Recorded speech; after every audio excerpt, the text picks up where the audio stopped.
Okay, I will let the people in.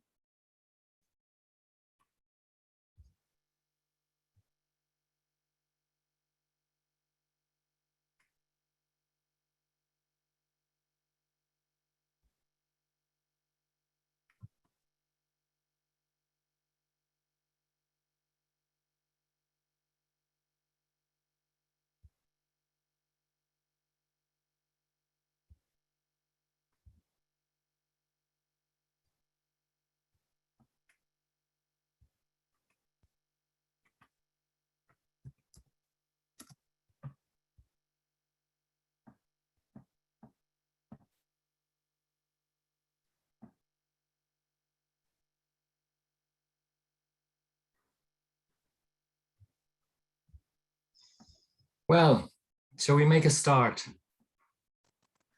Thank you everyone for joining this call. I think this is one of the biggest gatherings of philanthropy organizations and support organizations and people interested in the role of philanthropy in relation to this topic of climate change. My name's James McKeon, and I'm going to guide you through today as best I can. We have a very tight agenda, but we very much want to try and involve you in this discussion as much as possible, and we're going to do that in a couple of ways. Mainly through, keep it simple, mainly through chat. So we're going to ask you to engage in chat where possible in a couple of ways in each of the three sections that we have here. So firstly, we're going to look at the COP26 and a couple of different perspectives on COP26. And then there's going to be a session around how foundations can commit to climate change through the International Philanthropy Commitment. And then finally, we're going to look at some very practical examples from case studies, really, and a panel discussion around that. And you will have a chance to engage in that discussion through the chat. And also at the end, we're going to have a sort of soft close at the end and an opportunity then to continue the discussion informally. So you're all very welcome, and I will pass the floor now to Klaus Milke from F20, Chair of F20, to introduce the session. Well, a very, very warm welcome to all of you. Good afternoon, good morning, good evening to all on the screen, to this virtual Philanthropy Roundtable, Philanthropy for Climate. How can philanthropy galvanize local action for global impact? As James said, my name is Klaus Milke. I'm a founder with the German Foundation for Sustainability, and I'm the chair of the international platform of foundations in the G20 context, Foundations 20. It is really a pity not to meet with you in person here in Glasgow at COP26 in the format of a reception, what we as F20 are doing at every COP and what was planned for some time. But due to the ongoing pandemic, we decided to join forces with a virtual roundtable together with other networks on the local level, on the European, and on the international level. And the advantage is that we will have now nearly 500 attendees watching us and participating. So once again, a warm welcome also in the name of our strong partners, DAPHNE. DAPHNE stands for Donors and Foundations Networks in Europe. And it is a network gathering donors and foundations associations in Europe with the aim of providing a platform to share knowledge and learn from best practices with 30 member associations. WINGS, that stands for Worldwide Initiatives for Grantmaker Support. WINGS is an interconnected community of more than 170 philanthropic associations, networks, support organizations, academics, and funders engaged in philanthropic work across 50 countries. ECFI stands for the European Community Foundation Initiative. It is a collaborative initiative committed to strengthening and promoting the community foundation movement in Europe. Foundation Scotland, our local partner here at COP26, stands for Scotland's Community Foundation. For 25 years, it's strengthening communities throughout Scotland. They help communities take action, create positive change, and deliver positive solutions. Foundations 20 is focusing as part of the solution with more than 70 foundations, mostly in the G20 context and G20 countries, on the implementation of the SDGs and the Paris Climate Agreement. There's only a window of emergency and opportunity of 5 to 10 years left and to act rightly. And we need all hands on deck. A quick outline of today's agenda, again, from the global to the local. First, views from the COP, where we are, some of us just now. Can we tackle the climate crisis in time? And point 2, time to act, join the Philanthropy for Climate movement on local level, European level, regional level elsewhere in the world, and globally. 3, how we can build resilient communities and sustainable solutions to the global crisis at the local level. I think we can do a lot together. We should cooperate, and we all should try to be part of the solution. Once again, I would like to introduce James McKeon, the coordinating director from ECFI, the European Community Foundation Initiative, who will lead us through the event today. I hand over to you, dear James. Thank you so much. Thanks, Klaus. So let's jump into that first session that Klaus referred to, which is from the delegation that is at COP, and we've got some perspectives from them, 3 different perspectives of what they see as coming from the discussions that are taking place there in Glasgow. We have 3 interesting speakers: Izabella Teixeira from Brazil, a former Minister of the Environment in Brazil, who's currently a co-chair of the International Panel on Natural Resources for the UN Environment. Garrett Hansen from the Robert Bosch Stiftung in Germany, and Garrett is Program Director for Climate Change at Robert Bosch Stiftung. And finally, the third perspective that we will have will be from Jason Anderson of the Climate Works Foundation. So if I could pass the floor to Izabella.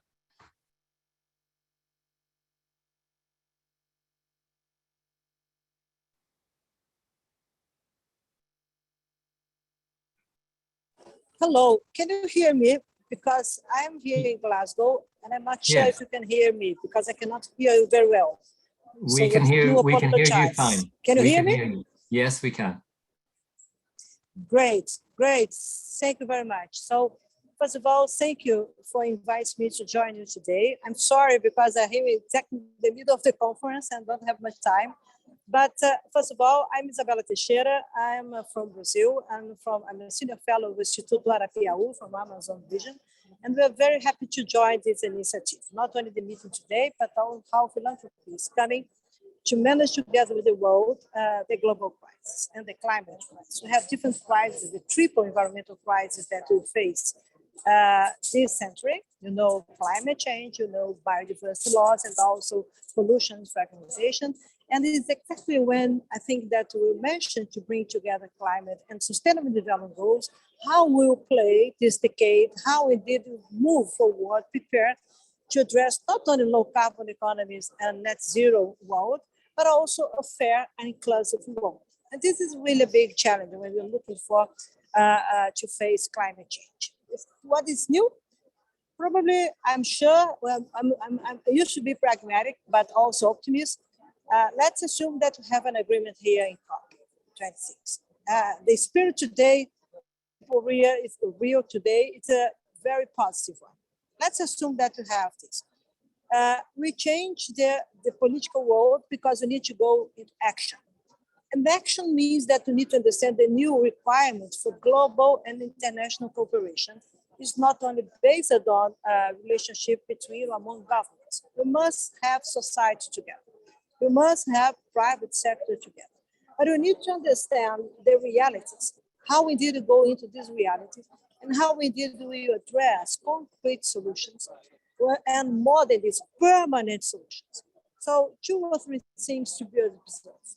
We need to understand how the countries will manage their ambition, and how civil society in their countries will come together. This is very important to be observed, because it's not only financial resource, we need people resource, we need real engagement, political engagement, to address based on solutions. How will in the next years we move, consider the transition climate agenda.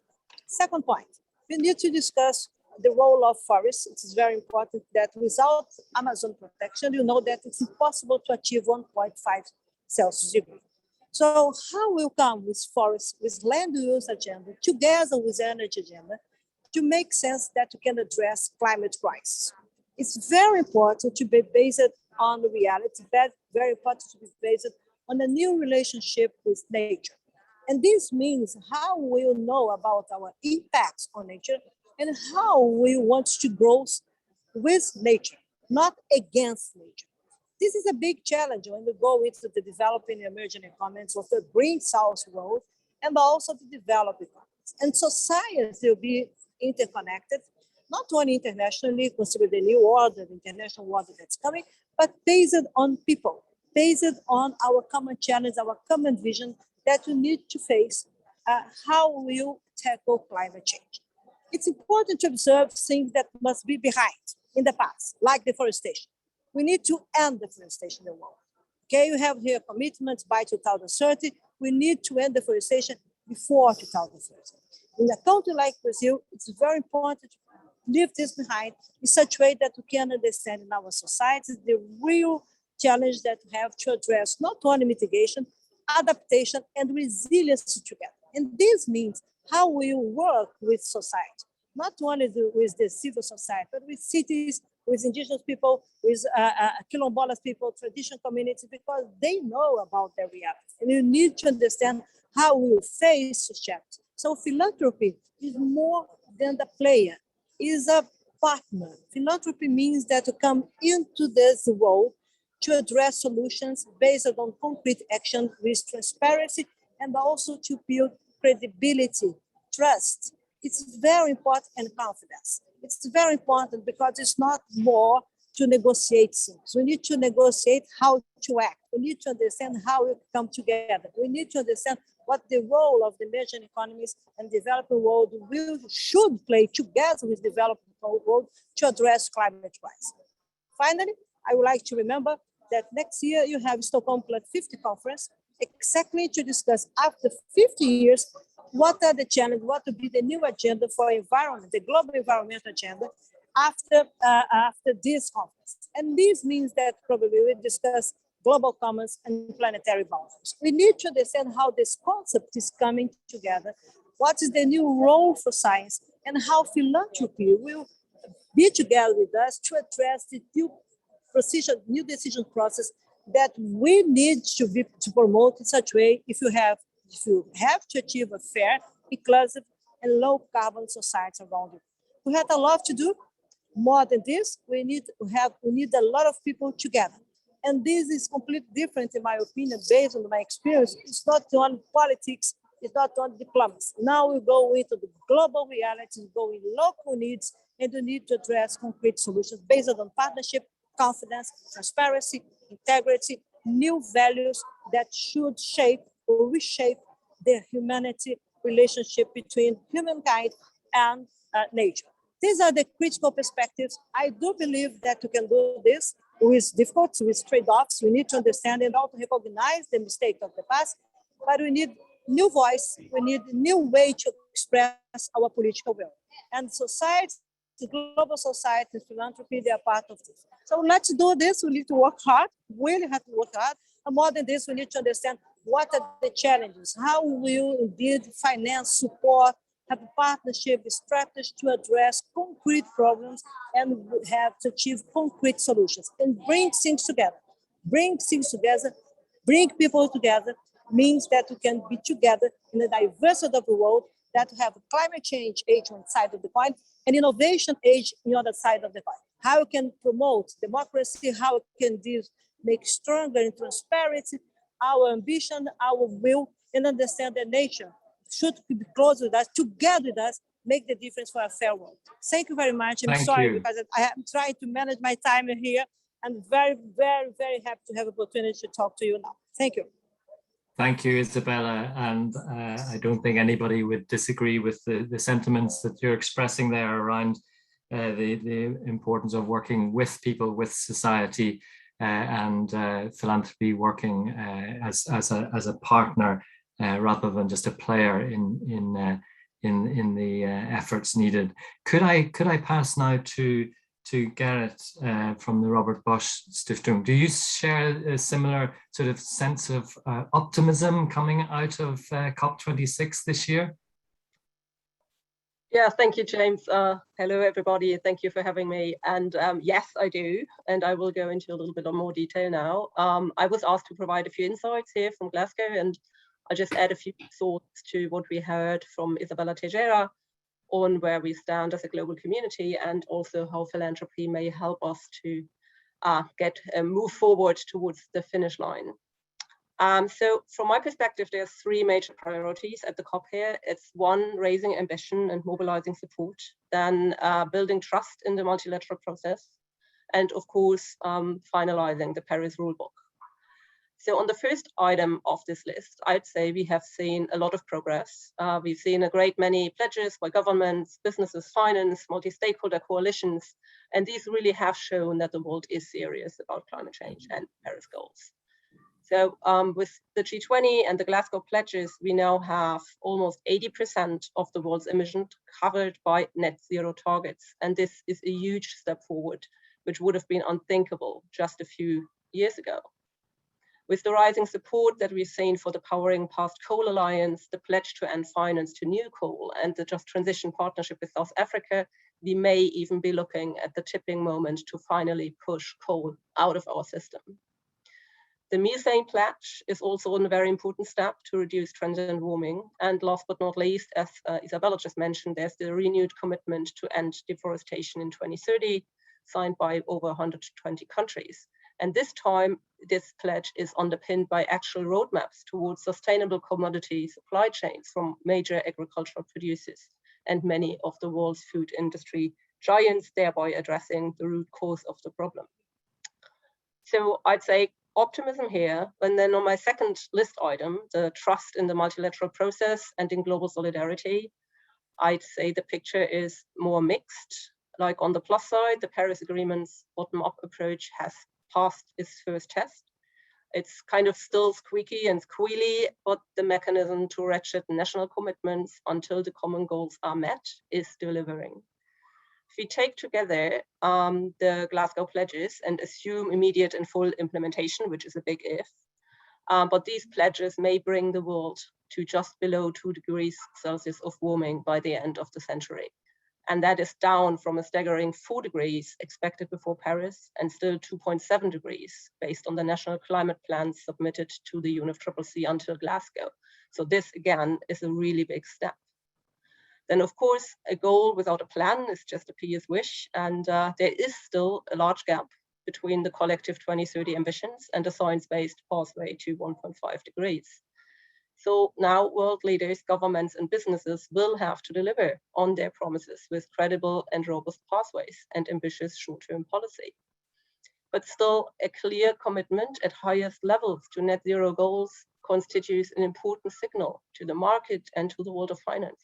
And it also gives citizens and civil society a basis to hold governments and businesses accountable, which is one area where I think philanthropic support can be of enormous help in the future.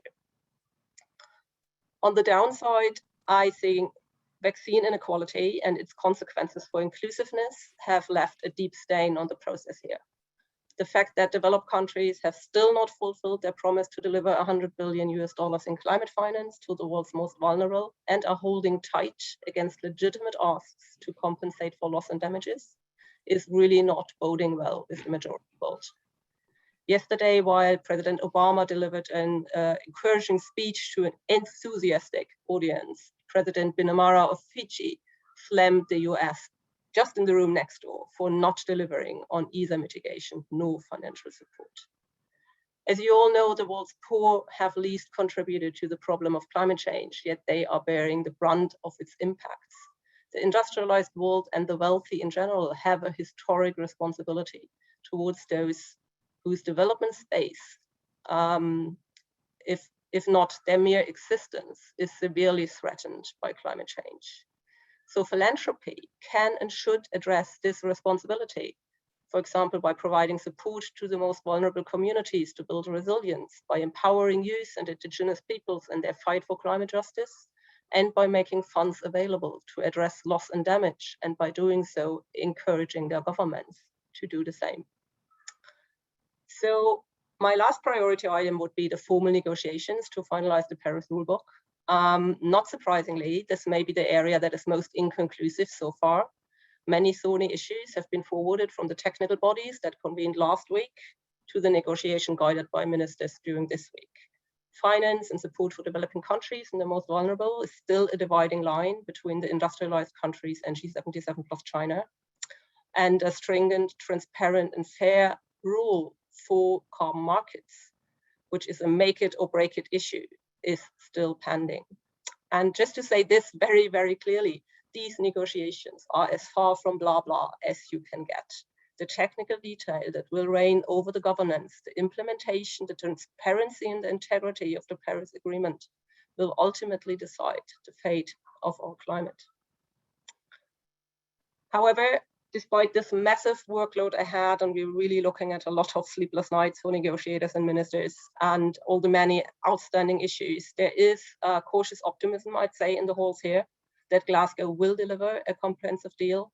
Far from perfect, probably not before Saturday or even Sunday, but ultimately another step in the right direction. John Kerry just said this morning how this COP is the most enthusiastic and dynamic he's ever been to. And even if the negotiations between the states lag behind, there is a real readiness on the ground here, from the unprecedented presence of indigenous leaders and youth to businesses coming forward with really bold solutions. So I, as many of those I've spoken to have been in the process for a long time, remain hopeful and optimistic. And on that note, let me end with a few words on the role of philanthropy. We are in a crisis, and as Klaus already said, we need all hands on deck. And while philanthropy's joint asset may not deliver the scale of finance that is needed, there is still so much that philanthropy can do that others can't.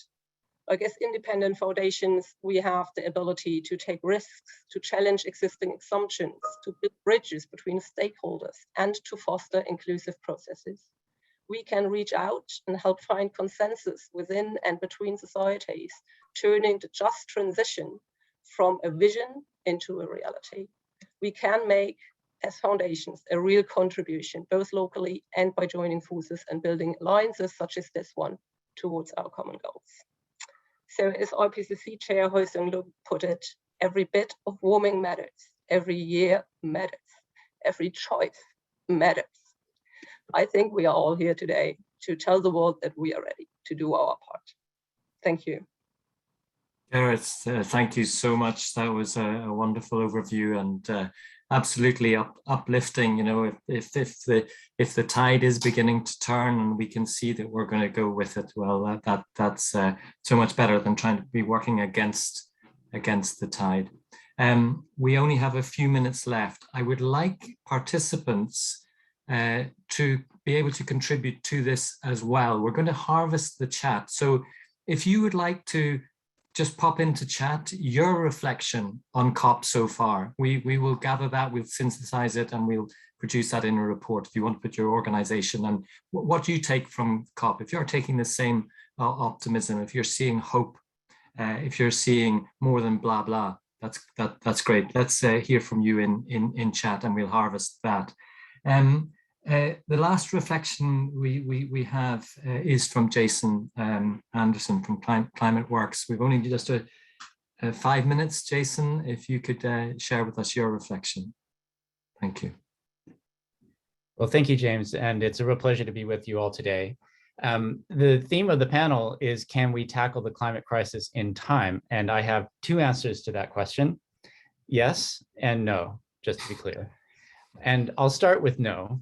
We're already seeing over a degree of warming on average, which means there's much more in certain areas. That's already too much. It has devastating impacts on those that are most vulnerable, least able to adapt, least resistant, who suffer the most.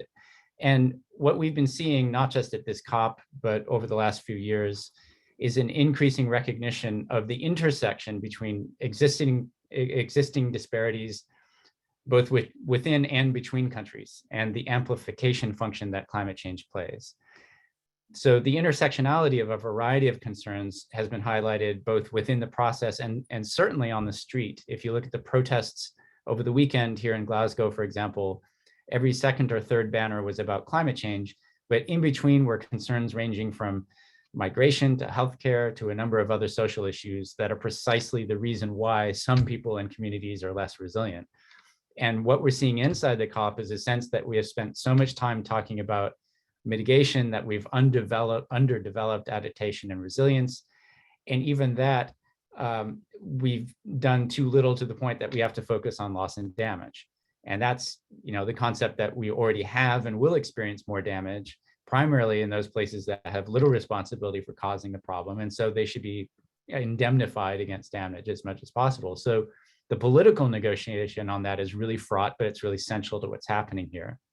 Now, I said, yes, we do have time to tackle the climate crisis.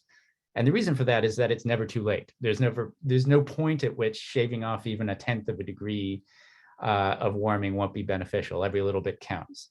Now, I understand the urgency language as a means of spurring action, but it can also lead to a kind of fatalistic nihilism as well, since we only have a decade to solve the problem, the process looks off track, so we're just doomed. Well, that's not the case.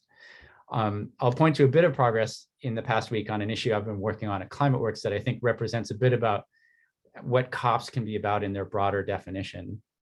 And that's the advances on methane that we saw that were already mentioned. So over 100 countries signed up to a pledge to reduce at least 30% of methane from all sources. And on the back of that commitment, a group of philanthropies signed up to a fund that I think when all is said and done, will have several $100 million to support work on methane. Now, Climate Works has had a non-CO2 program for over a decade, and we've been pushing for years in cooperation with groups like the Pisces Foundation on what we call the FAST initiative, Fast Action on Superpollutants Today. And while we've seeded a great amount of work around the world to prevent methane leakage, we've had limited success raising money because the dominance of CO2 in the attention of philanthropy and others. And obviously that's super important, coal, oil, that there's nothing wrong with that. But one reason why methane and other superpollutants have been overlooked is relevant to this question of every 1/10 of a degree counting. Those superpollutants have fast acting impacts on the climate, which means that if you prevent them from being put in the atmosphere, we get a quick reduction in temperature response. So models would often give the impression that we could just leave action on them until later because we pull them out and we get that temperature response. And since so much of our effort is aimed at net zero at the second half of the century, there wasn't paid a lot of attention to this. But abating methane is the single largest lever we have to slowing the pace of global warming in the coming decade. And as I mentioned, we're already seeing too much warming. So preventing additional warming from methane is absolutely essential to preventing deaths, saving livelihoods around the world right now. It also has impacts on crop yields, a precursor to air pollutants and human health. So it's an intersection between issues that the COPs and climate experts have long paid too little attention to. So finally, this issue has found its moment in the sun. There was a pavilion that we co-sponsored with EDF, Clean Air Task Force, and others called the Methane Moment inside the COP. And so even though methane wasn't a negotiation item as such, the COP has become a moment where initiatives can be galvanized and announced, and countries and stakeholders who are trying to find ways through roadblocks and are working on new sectors can find leverage points that they wouldn't otherwise have. And that's also helpful to galvanizing philanthropy to support that work. So this is just an example of a number of the types of announcements that have been made throughout the theme days of the week last week. And there's rightfully been skepticism about a number of them, countries signing up to things they have no intention of doing, groups making announcements where the numbers look impressive, but the mechanism for delivery is unclear, or they're repackaged or poorly directed. You know, this lends to the ability for critics to dismiss all of these efforts outright, that they, if they don't have a mechanism for implementation, for monitoring and enforcement. But that's another thing we're seeing at this COP, the seeds of a mechanism that would help do just that, which should help knit together these worlds of enthusiastic announcements and real delivery. So we're seeing these elements of progress, but it's important that they're not separable from other major outcomes. We can't declare success if major emitters don't step up on mitigation goals, if they don't deliver on finance. The process will be far too narrow if it doesn't increasingly tackle the implications of impacts and the need for resilience. So this week will give some indication of whether parties are able to find a credible path forward. But whatever the result, the scope of what is on the table is increasingly reflecting a shared understanding of the real challenge in front of us. That is precisely when the politics gets hard. So we will see failure and fireworks over the coming days and indeed years. But with the increasing engagement and broad vision of people like you all here today, I'm certain we'll see real meaningful breakthroughs as well. So thank you. Jason, thanks so much. And useful to point to some of those issues, even though quite technical, but they do make an impact. As you say, every tenth of a degree counts, and this sort of difference of the balance between mitigation and adaptation and resilience. And I think philanthropy has a real role to play in this issue of adaptation and resilience. And as been mentioned in the chat here, of thinking about the inequalities and the differential impact of climate change on different communities, whether that be gender, whether it be Indigenous peoples, and so on. And we'll come to that in the panel session as well. I want to remind you, please do use the chat to make your comment on what your takeaway from COP26 is. Do you share this enthusiasm? Do you think, is there time left? It's never too late to start. It's never too early to start either. So let's move on into the second session. And sorry for eating a little bit into your time, but Liz McKeon from the IKEA Foundation is going to start this session and guide us through a session that's going to look at the Philanthropy for Climate movement and the International Philanthropy Commitment on climate change. So I'll pass to Liz. Thank you. Thank you, James. Good morning, good afternoon, and good evening to colleagues over the world. Thank you for having me here today. I am Liz McKeon. I am at the IKEA Foundation, where I lead our work on climate action. And as an objective, the IKEA Foundation is seeking to improve life for families and children that can thrive on a livable planet. I was asked today to provide a very high-level, energized introduction into this topic about this philanthropy commitment. And after hearing our first three speakers, I wonder if I can energize you anymore, but I will try. First, let me explain why we signed this commitment. Our journey as a foundation is still one that's very much in process. We began making grants in 2009, so we're still young relative to many of you who are on today's call. But long before we saw the need, our board saw the need to think more about the planet. And they approved our first climate change grant in 2014. And then it took us several more years before we actually set up a formal grant-making program in climate. But beyond just that kind of programmatic work, there are things about our values that make this commitment very resonant and very simple for us. We believe in leading by example. We believe in being different with a meaning. We believe in simplicity, and we believe in togetherness, the fact that we can only really do a lot if we do it with others. So it's amazing in some ways to zoom out and for us to use this commitment in terms of our visibility and our voice. You know, any foundation can point to individual grants and partners and move audiences by creating a connection to a topic. But here we connect to everyone based on a principle. And that also matters for what we hope to be a very positive and solid reputation that we have out in the world, as well as with our fellow philanthropies. Even had IKEA Foundation not begun shifting a significant portion of its philanthropic investment into fighting climate change, I would have hoped that our colleagues who pulled together this call would have reached out to me and brought this commitment to our attention, because it is a commitment of intentional practice. It's a commitment that reflects conscious practice for modern philanthropy. And when I say that, let me cast this in terms of what a philanthropy I think anywhere should stand for or against. Could you be a modern philanthropy that approves of slavery? Would you consider women to be second-class citizens? Would you condone torture? Would you think that species should just go away, or that hunger and deprivation are okay? Of course you don't. It's as simple as that. And I don't actually think I'm being hyperbolic. I think that to be a sentient, thoughtful philanthropy today, trying to make change in the world, this commitment is what we would technically call a no-brainer. And I'm saying that, of course, tongue in cheek, but you know what I mean. This is a commitment that works for funders of all shapes and sizes. If you're a small family office, you should sign up. If you do not consider environmental or climate change concerns at the heart of your mission, this is really for you. And why do I believe that it can be transformative by all of us joining in and mainstreaming climate action in the philanthropy sector? If I haven't convinced you so far, let's just recognize the existential threat that is in front of us. You know, everything feels important all of the time. I recently had the privilege of leading a track at the European Foundation Center conference in Vienna, which had 4 tracks, one on philanthropy, one on democracy, one on society, and one on climate change. And all of them seem tremendously important. They are key topics of the day. And yet, if we do not get right our life within planetary boundaries, we will fail at everything that we do. And it will undermine all the investments that you are working so hard in your own individual capacities to make right. Let's also understand how little funding goes into climate change despite its urgency and threat. Recent studies have pinned it at about 2% of all philanthropic spending. And this is why we need more than ever a feeling of unprecedented collaboration when we address this topic, and why the commitment helps us get there. Because this commitment is a platform where we can take many possible ways to changing that number. And it's a platform where we can learn from each other. And I say learning is important to me, actually, because since I first joined my first philanthropy in 1992, I've watched how much the sector itself has changed.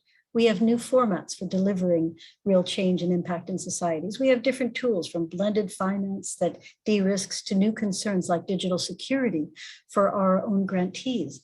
So much of our own practice has changed that we have to keep up on learning. And this also is one that delivers learning to us, because we can compare practice of how we moved along each of the 7 pillars and contributed more in our own way to the climate change and climate imperative, the action that we need right now. This commitment is growing fast. That's another reason I think it can be transformative. I believe when we signed, we were around 200 or 210 foundations. A few weeks ago, it was 350. I have an aspiration personally that I wish there would be 1,000 by the end of 2021. That would be a great way to end the year. And it can be transformative as well, because for reasons I've already mentioned, I think it is important to our own philanthropic legitimacy. Every single philanthropy's journey varies, but our credibility has more and more been called to the fore in public conversation. And we need to hold up how we care about the world. Philanthropy, after all, is a public trust, even when private money is involved. Society looks to us to walk the talk. We seek to improve the human condition and the world in which we live, and we must demonstrate it is possible through our own actions, whether it is about how we operate our philanthropic enterprise, the resources we commit, the investments that we make into an endowment, how we program, how transparent we are. These 7 pillars mean that there are feasible on-ramps for your action. And a funder needn't sign all 7, but if you're unable to sign one, what does that say about you as a modern philanthropy? And what I hope we will learn by doing this is even a little dose of humility. We often ask our grantees, as we all know, to live up to images of perfection in the way they apply to us, in the programs they implement, in the governance of their organizations, and their accountability back to us. We could use a little bit of that ourselves, I think. And I think that we can get better towards understanding some of the walks that they have to walk by also trying to implement some of the pillars of this commitment. Let me close by saying that I think it is amazing that we have gathered here, and my hat's off to everyone who organized this call to see an audience so large and so global. And as the Paris Agreement first illustrated, we need everyone to do their part. So it's not a question of whether you should join the Philanthropy for Climate commitment. The question is, why would you not? The logo says it all. We act. In your communities, your foundation is known for what it says and what it does. So do this. Think of the minds you will inspire and the further momentum you can create by taking this step. Thank you very much for listening. And now it's my pleasure to turn over to Benjamin Belgi from Wings. Thank you so much, Liz, for this fantastic introduction to the climate commitment and the broader movement, Philanthropy for Climate, that we are hosting at Wings. And thank you for signing the commitment, supporting it with the IKEA Foundation. So for those who don't know me, I'm Benjamin Belgi, the Executive Director of Wings. Wings is a global network of organizations who are supporting the growth and the effectiveness, the impact of philanthropy around the world. We have 200 members around the world, and we are usually more like cause agnostic in the sense that our mission is to increase the effectiveness and the impact of philanthropy and giving around the world. So we're field-oriented rather than cause-oriented. But the reason why we decided to act on climate with our members is that we consider that climate is no longer a separate issue or separate cause that is only relevant to those whose mission is to protect the environment, for example. We really think that it has become a field issue for philanthropy because, as Liz said, it jeopardizes our ability to achieve our missions today and even more so tomorrow. So if philanthropy is about the love of humanity, we cannot ignore the existential threat that humanity is facing. And yet, as it was also reminded, there's only 2% of philanthropic funding going to this cause. So we really need to accelerate change and maybe go beyond our usual ways of thinking about climate action, and sometimes also using arguments about inaction that are related to our statutes or to our missions or to our bylaws, and really thinking outside of the box and committing together. And so the Philanthropy for Climate movement is really about that the one that we're presenting today, and it's really bringing all the philanthropic actors together, big or small, based in the global north, in the global south, whether they're working on environment or any other issue, that they engage and that they start the journey, and they do it together because we need to learn from each other. There are definitely barriers like for other sectors, and we can overcome them, but we need to learn from each other how we can make that work, especially on these different pillars with this holistic approach to our role and influence. So you know that philanthropy is not going to solve the climate issue alone, obviously, but we have to do our part, and it can be a very transformational part actually that we can play if we really leverage all our strength, all our assets. We have $1.5 trillion in financial assets. We can innovate, we can take risks. We can also support social movements and advocacy to keep pressure on decision makers, because we know that it's, of course, one of the central aspects of the question.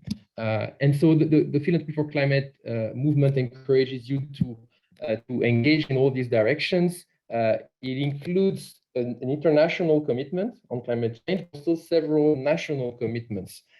These are Canada, France, Italy, Spain, and the UK, where it all started. And Daphne in Europe, and we'll hear from Max later, has been really instrumental in growing this movement in Europe. And now with their support and with the network at Wings, we're turning it into a truly global movement. And today, as you know, is a very, very exciting day for us. And we're absolutely delighted to see such a broad group to present the commitment, or also to announce that we just passed the 400 mark. So not yet the 1,000 mark, hopefully by the end of the year, but for now, more than 400 signatories to the national and international commitments. And we have, beyond Europe, now signatories from all regions of the world, including, for instance, the Hewlett Foundation in the US, Instituto Arapiao in Brazil, African Climate Foundation, Belantara Foundation in Indonesia, Lord Myers Charitable Foundation in Australia, just to name a few. And we're working really, and we will continue to work with a very engaged and committed task force of foundation networks from 21 countries. So 40 foundation networks came together to put together the commitment and really engaging their constituencies in this movement. And we will work with them to make sure also that foundations are sharing their progress, that they're transparent, and that they have opportunities to learn from each other. So we're working hard to build a community to support foundations on this journey. And we welcome new partners, new supporters to reinforce coordination, guidance, reporting and learning for signatories, because this is really critical if we want to go beyond the blah, blah, blah in our field also, that the next generation is denouncing and engaging in real action and sharing that with others. By taking the commitment, so we're really asking foundations to think strategically about all the instruments of change that they have at their disposal. And we invite you to start on this journey with us today and to bring your energy, your deep commitment to learning from each other and trying to do better with all our assets. So we at Wings, with our members and partners, we will work towards that goal. We will support you, and we're committed to supporting you on this journey. So I really hope that you will join us and help us build and grow the philanthropy for climate movement together. And now I would like to invite Mohamed Rizal Ardamar, who is the chair of the executive board of Philanthropy Indonesia, who has been one of the active philanthropy networks in this climate task force, and he will share his views with you. Mohamed, the floor is yours. Thank you, Benjamin. First and foremost, let me say on behalf of Philanthropy Indonesia, thank you for inviting me to this event. My name is Rizal Ardamar. I'm the chair of the executive board of Philanthropy Indonesia. Distinguished participants, ladies and gentlemen, over the years, Indonesia has recognized the growing climate emergency and the serious risk of this issue to all sectors, aspects of life, and the impact to the economy. Accelerating the pace and participation to address the climate crisis should come from all levels of society, including policymakers, private sectors, academia, individuals, and the philanthropy sectors.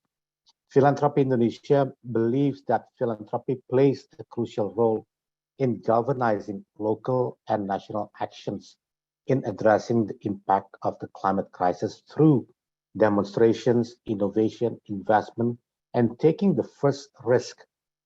The climate agenda urgently needs to gain our collective attention and action, because only through a collective action we will have a chance to keep the rising temperature to within 1.5 degrees Celsius and create the enabling ecosystem for a just transition. Indonesia is blessed with the abundance of natural assets, from its tropical forests and peatlands to coastal wetlands and coral reefs. However, these natural assets has been depleted and exploited to some degree to power its growing economy.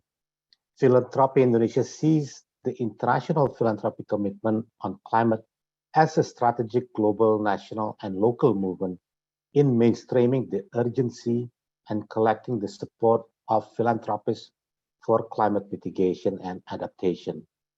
As the only philanthropy hub in Indonesia, becoming a national champion for this commitment in Indonesia, we aim to mainstream, grow, and mobilize our members and partners so they are able to participate to solve these critical issues collectively rather than individually, to unlock finances and catalyzing leadership in the philanthropic sector.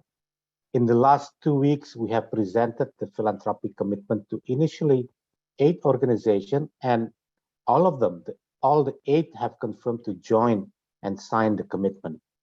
Reason being is simple, that they have seen and experienced the impact of climate change. This is just a start. Currently, we have over 114 members, and we will continuously work together to invite other members to join us. We have built into our Philanthropy Indonesia strategic plans that we will continuously and consistently convene thought leaders, key stakeholders to discuss ways on how to advance the climate agenda and galvanize the philanthropy sector's commitment. The momentum of COP26 is a perfect entry point for all of us to contribute and be actively involved in addressing the climate crisis together with our foundation members, partners, as well as with other organizations. As the first step, Philanthropy Indonesia will encourage all of our members to support this commitment by becoming a signatory. The next step is really to collaborate and co-create a Philanthropy for Climate working group that will help shape and mobilize our collective action and also spearhead the development of a national commitment. The spirit of collaboration and cooperation among all parties is indeed imperative to solve the climate crisis. The spirit is ingrained in our culture, which is the culture of gotong royong, as we said in our language. Although we have common goals and interests, we must also acknowledge that there will be differentiated responsibilities and approaches among countries and organizations, big and small. Philanthropy Indonesia recognizes the urgency and the significant importance to be a part of this movement. So thank you.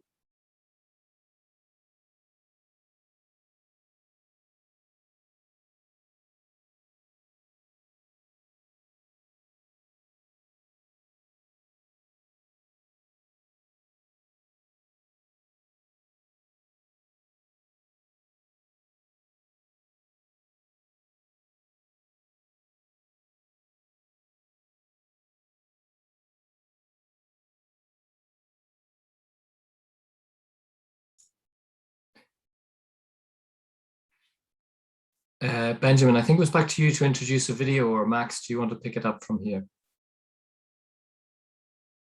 I'm happy to do that. Thank you, James. So my name is Max von Abendroth from Daphne. I'm calling in from Brussels, very excited to be here. I just wanted to briefly introduce a video clip that we are showing now. It's a 2 minutes sample of testimonials of foundations who signed the commitment.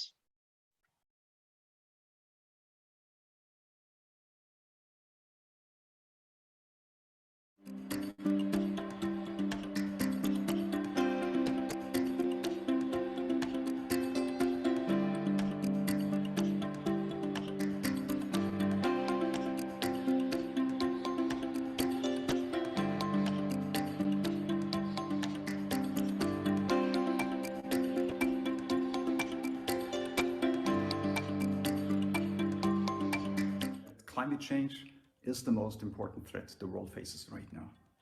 Climate change affects all of us. We sincerely believe that the next 10 years will be crucial to addressing climate change. We believe that climate change has been affecting all of us. Because the impacts of climate change affect everything, from affordable housing to the health impacts of climate change like heat waves, from sustainable food systems to responding to disasters, and to creating new opportunities, including green jobs. The way we see climate change issues is not inseparable from other development issues. It's a crisis, but not out of reach. We can do what's needed to improve billions of lives in the next decade, not to mention the lives of our children and grandchildren, but only if we act with urgency and collaborate on solutions. We truly believe that the philanthropic sector can play a decisive role in fighting against the climate change.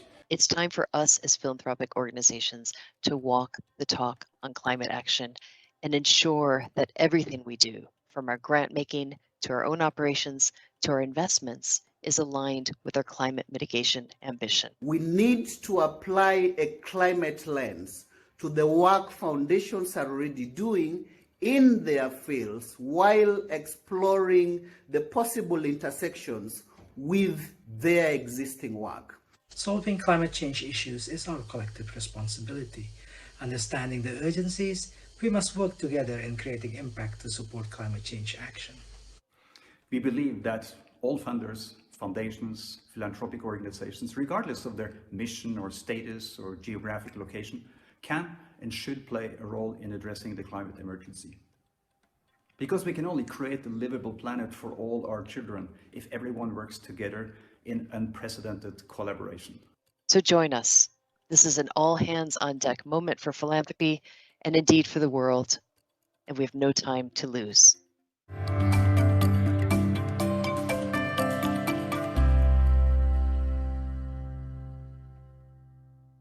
Yeah, fantastic. These were just a few voices from the 405 signatories that we have by today for the International Climate Commitment. And it's amazing to see how this community, this movement is growing. But as we all know, it's not done by just signing the commitment. And that's why I would like to take you into the next 10 minutes or so in a conversation with two colleagues who, one of them representing a foundation who has signed the commitment at the very beginning and is quite far ahead on the climate journey. And I would like to invite Marie-Stéphane Maradex from the Fondation Daniel and Nina Carasso to join me here in the spotlight. And I think that's someone behind the scenes who has to do that.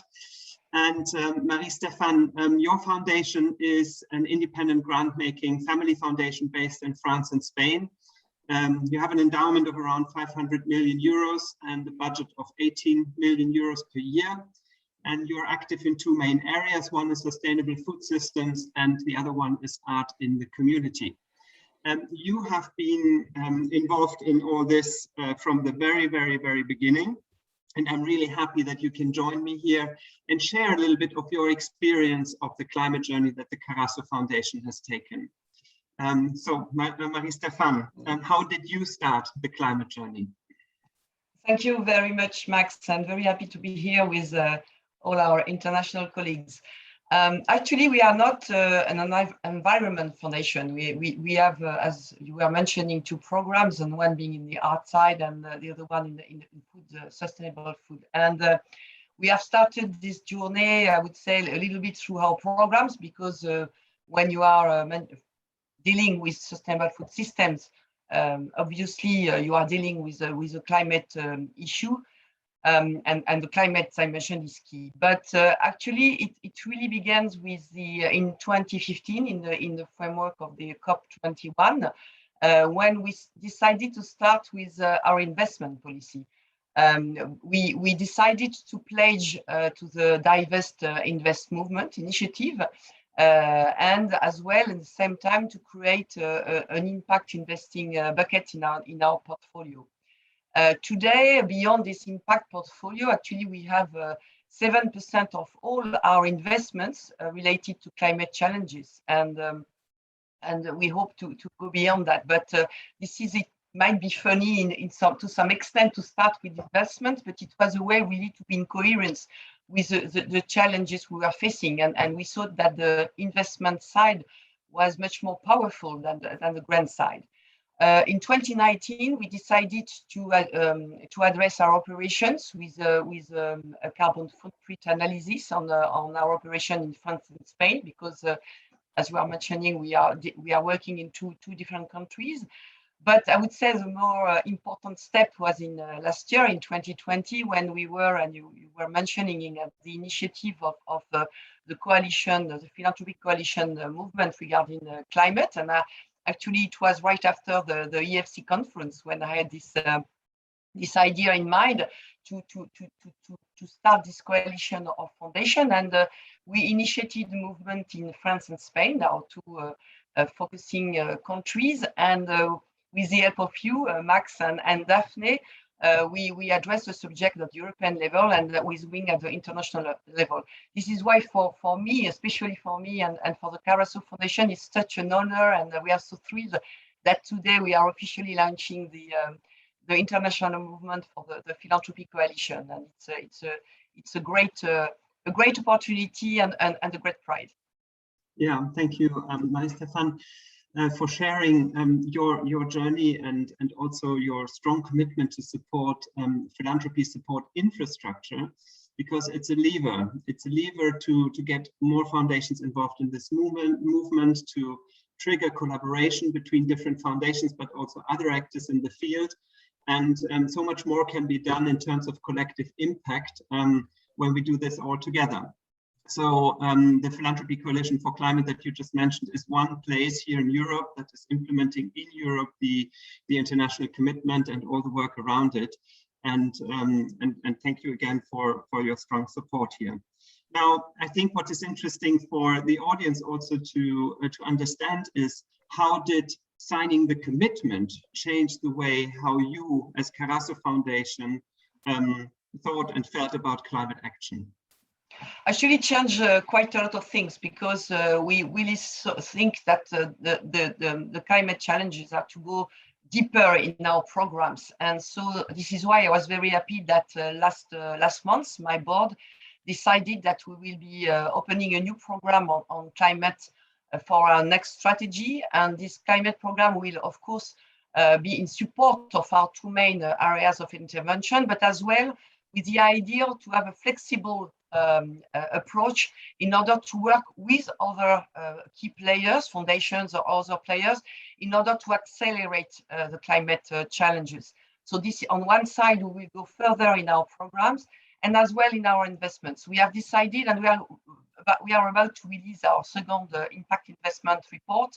And in this report, we're explaining how we will be introduce more actively the climate dimension in our investments, not only by increasing the share of our investment in climate solutions, but as well in order to have a deeper analysis of the print of the carbon footprint of our actual portfolio, because it's very difficult to align investments today with the trajectory of the Paris Agreement. So it's a lot of work to do, and we are starting a new journey regarding that.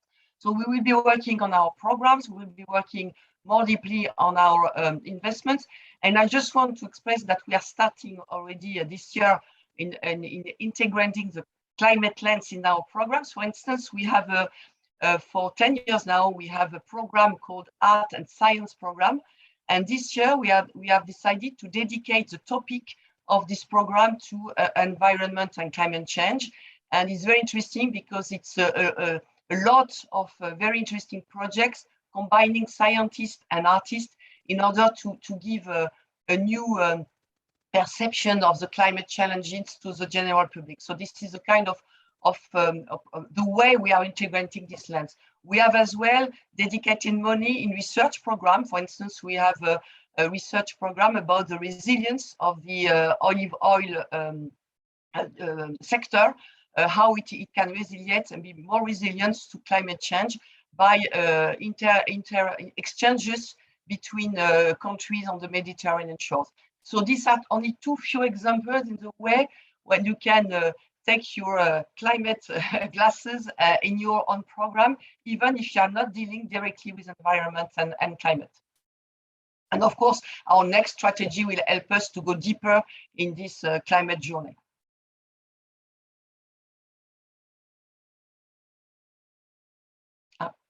I think we have a small problem with Daphne. No? Max, your image is not moving. Can you hear us? Aha. Maybe Caroline, are you here? Can you check if there is any problem? Yeah, we seem to have lost Max, but maybe I can already bring in Johannes to show us okay. Another a way of identifying some of the tools and levers for identifying change in the climate space. Yes, thanks very much, Caroline. Can you all see my screen? Is that working? Yes.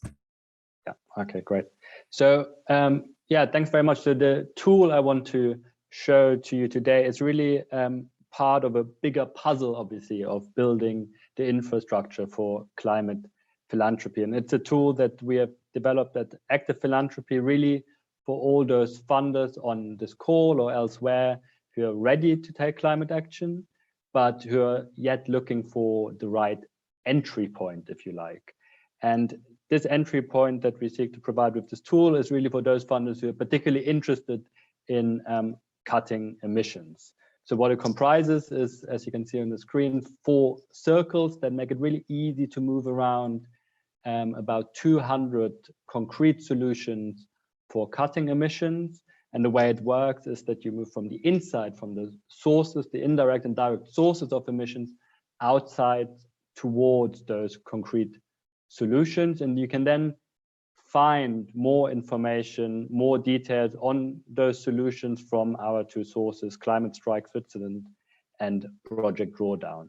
So let's say if you are a funder like Carasso, that's interesting in the food system and agriculture and land use, you can then select that sector, and the tool will quite easily show you 4 fields of actions where you can then explore the associated solutions.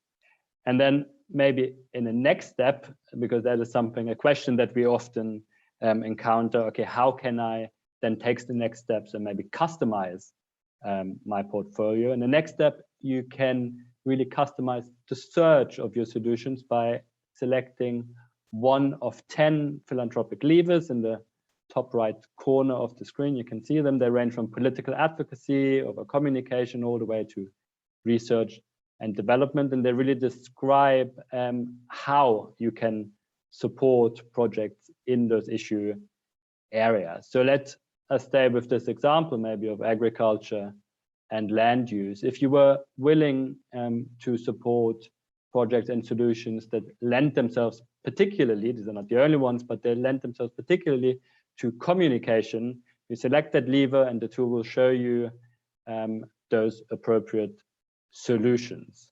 And for a selection of the solutions to grow an idea of what your portfolio could look like, the tool then provides the possibility to select certain solutions and create on the left side of the screen your very own list of selected solutions. And that's really important because it enables you to grow a portfolio either applying one lever in the same field of action like here, one lever also across the whole landscape of solutions, or maybe to just work within one field of action, in this case, reducing food waste, and applying different levers, for example here, political advocacy. And then last but not least, you can use that list and share it with others, share it with your peers, share it with experts in order to really create dialogue and talk about the next steps that you might want to take in your journey as a philanthropist. And in fact, I'm just going to share that selection in the chat in a moment.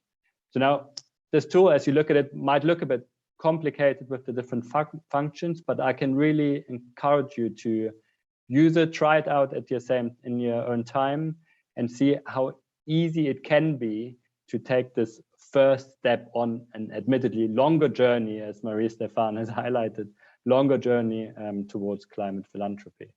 So now I'm not sure if Max is back. Yeah, otherwise, I'm back. Yes, he is.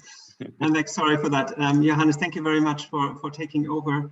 And just in the interest of time, I think we have to cut a little bit short, but I wanted to mention that this tool, I mean, it's amazing indeed. And it has 2 features which I found personally very convincing. One is that you can customize the search function, and then you can also share the search results with whoever you want, so to make it really work also in a community approach. Johannes, I will stop here. Thanks for sharing this, and hand over back to Liz for closing this round, and then we go on with James. Thank you.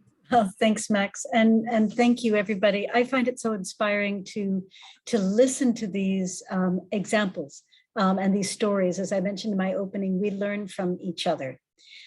In closing, let me just say that your foundation needn't reorganize its mission or its priorities to be a part of this commitment. You simply need to love humanity and every living thing on the planet. Indeed, Leslie Johnston of Loudest Foundation said it well. This is an all hands on deck moment.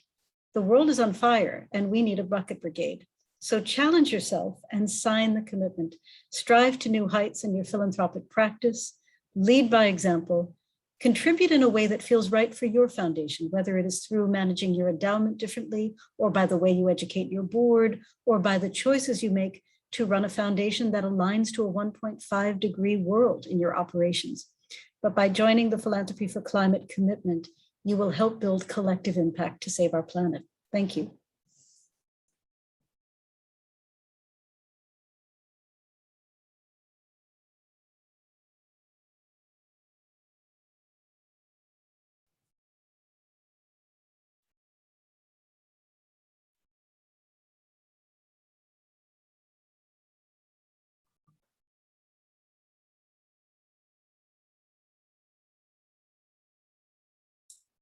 Sorry about that. Just as about to unmute, everything started to move about my screen. I was chasing it around the screen. Sorry about that. Thank you, and sorry it was cut a little bit short there in looking at that tool. It's one of the vital elements. When you look at the philanthropy commitment on climate change, 7 simple steps. When you look at the tool, it's to help you look at your operations and your grant making. A critical thing, of course, is investments, and that's something that really has to be looked at. And I know one of our panelists' organizations has done so, and we'll come to that in a little moment.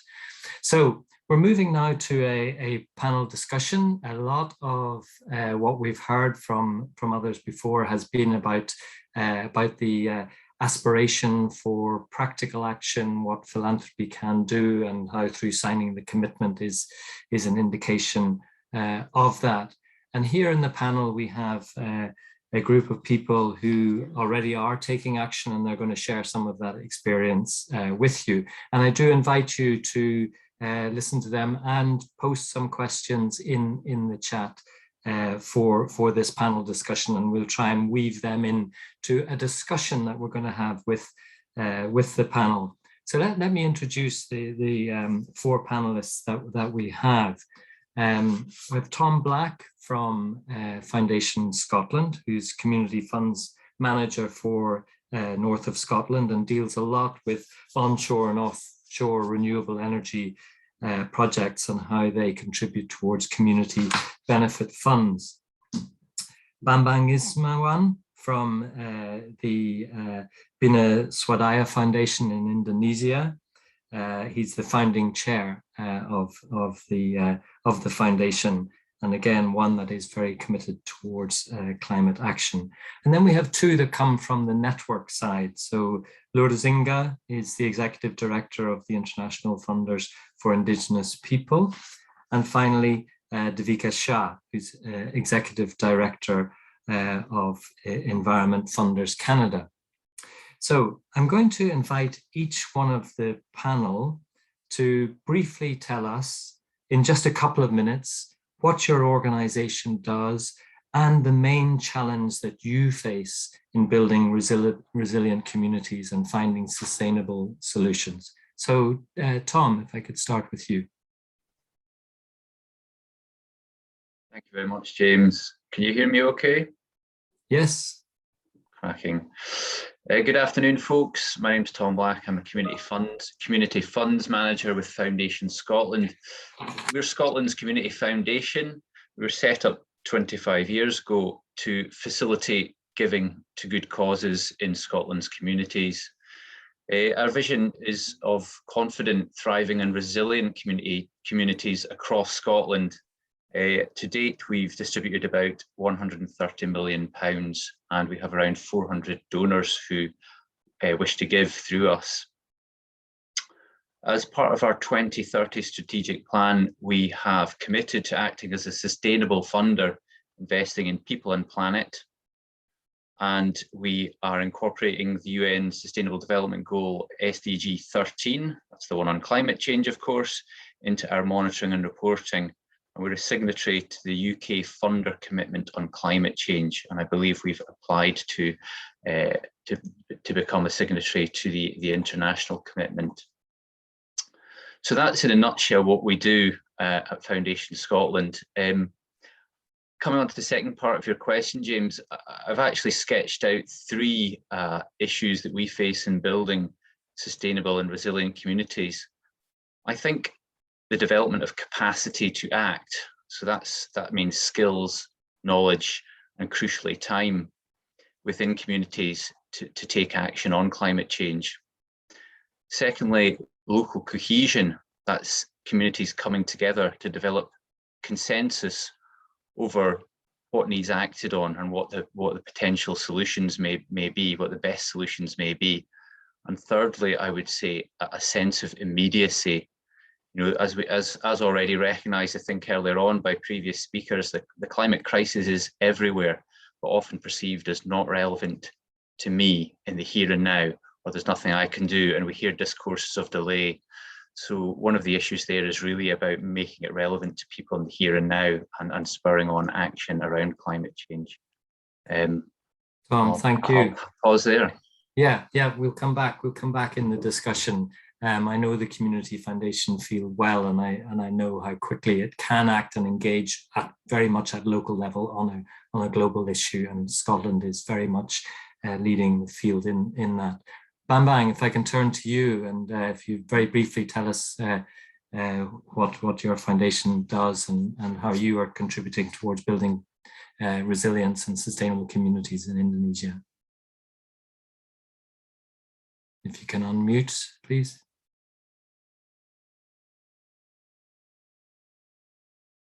Hello? Thank you, that's good. We hear you now. Okay.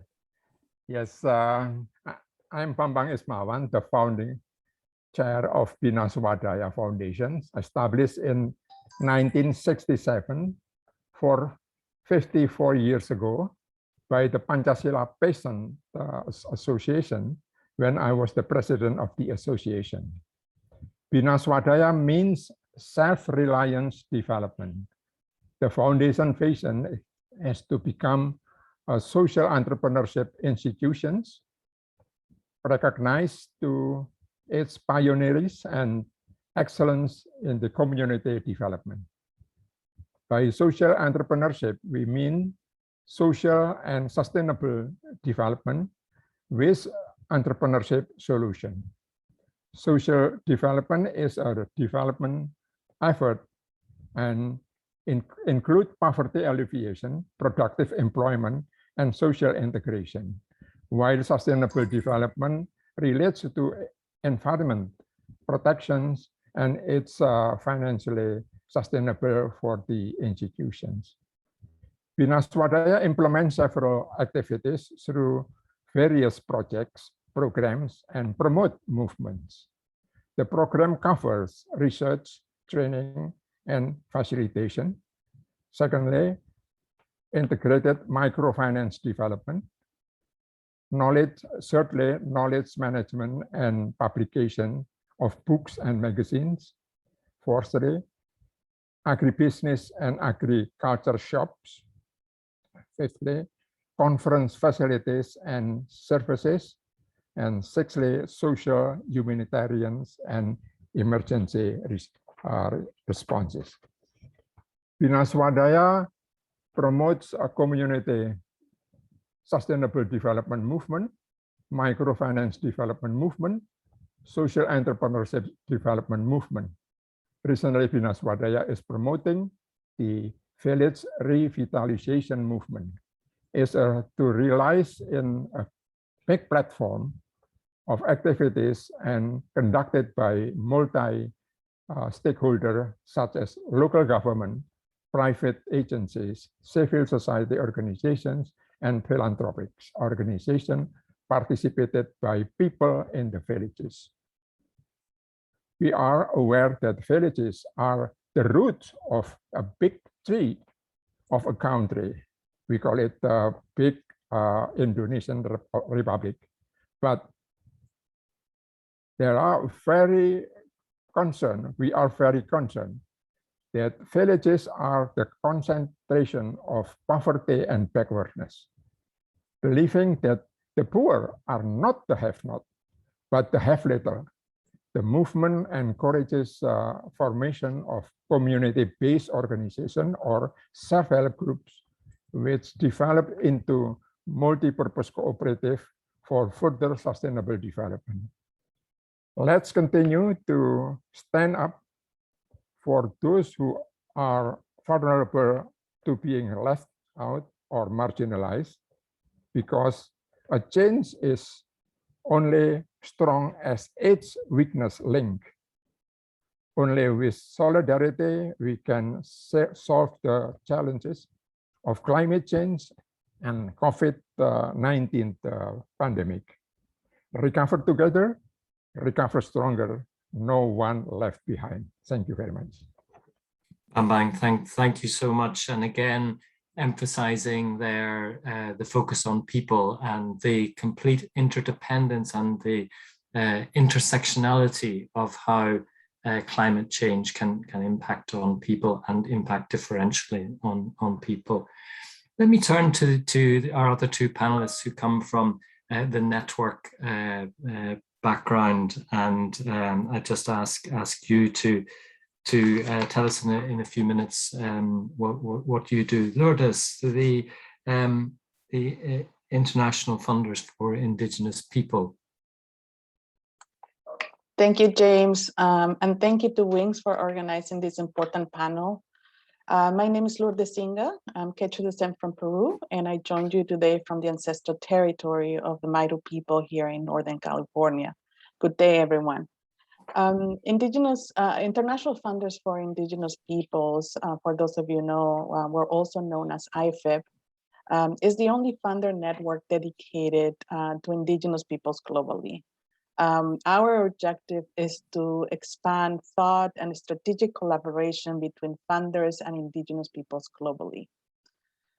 Indigenous peoples live in all social, cultural, geographic regions of the world. We represent 6.2% of the world's population, and combined manage and steward about 80% of the world's biodiversity. And we play a key role in when it comes to climate change solutions. Yet, as we know, and some of you may know this, we see what IFIP see is that Indigenous communities, Indigenous-led organizations, issues that relate to Indigenous right or land tenure have been historically and to this day remain underfunded by philanthropy. When you look at giving data from the US, Canada, Australia, and globally across the board, you just see the lack of funding and investment going to Indigenous peoples.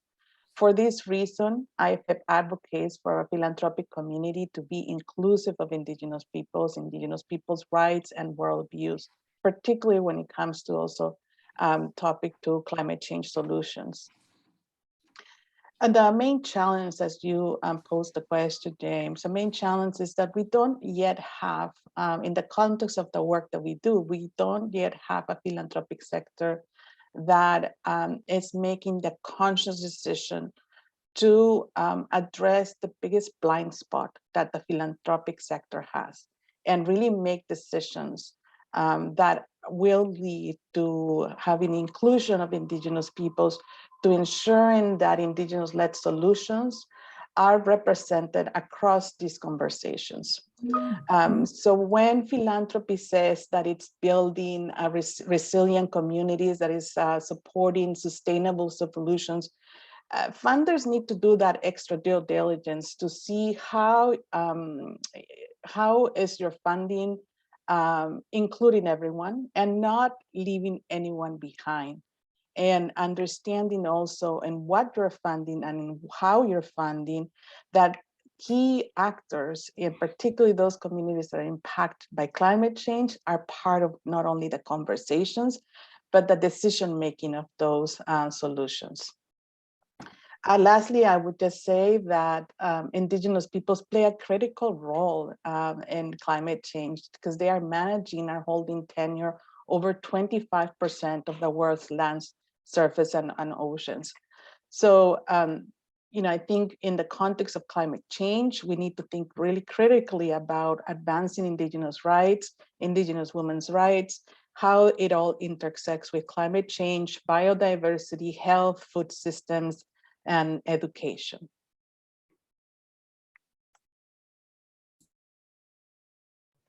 Thank you. And Devika, if I could turn to you now, and if you could say a few words about Environment Funders Canada and the challenges that you see through that network. Sure. Thank you, everybody. And thanks to the organizers for putting this together. I've learned a lot in the last hour and a half. So I'm coming to you from Canada. We are the third largest per capita emitter in the world, and one of the developed countries that have made the least progress on emissions reductions to date. So not a badge of honor. At the same time, we are warming at twice the rate of the rest of the world and 3 times that rate in our northern regions. And in fact, recently, due to massive wildfires on our West Coast, an entire town just burned down, and approximately 700 people near that region also died from a heat wave. So big challenges here in Canada, and I think we have a big responsibility, bigger responsibility than most countries to take action. We at Environment Funders Canada are a network of 73 funders in Canada and the US that fund environmental work in Canada. So to help situate where we are, our sister networks, for those of you who are familiar with them, are the Australian Environmental Grant Makers Network, the US-based Environmental Grant Makers Association, China Environmental Grant Makers Alliance, Daphne is another sister organization.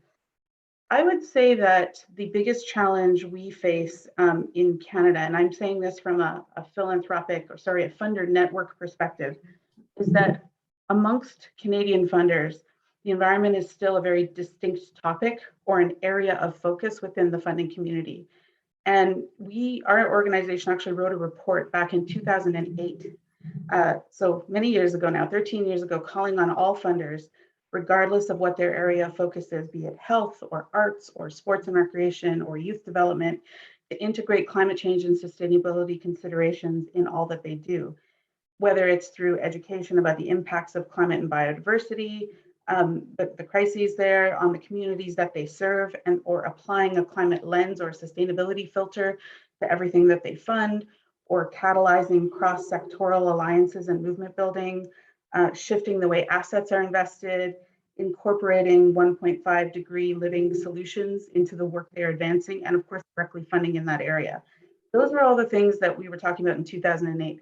Fast forward 13 years ago, I mean, there's been some progress in that there is recognition in Canada, and as we can see in this session, recognition globally, that we need to start working in that intersectional way, and that is actually the only way forward.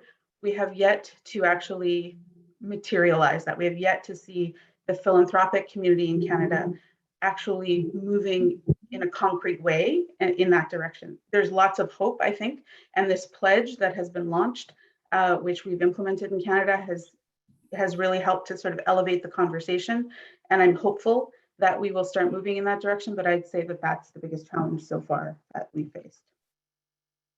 Thanks, Davika. And maybe if I could just stick on that point actually, and ask you to elaborate a little bit further of this problem that there's such a tiny proportion as measured of total philanthropy that is orientated towards climate action, and your network is quite specific environmental funders, and yet the commitment, one of the sort of the backbone of the commitment is that climate is for everybody and affects the work of all foundations. How do you deal with that as an environment funders network to encourage those who do not have a specific and sole focus on the environment to learn and engage with you, or is that relevant to you?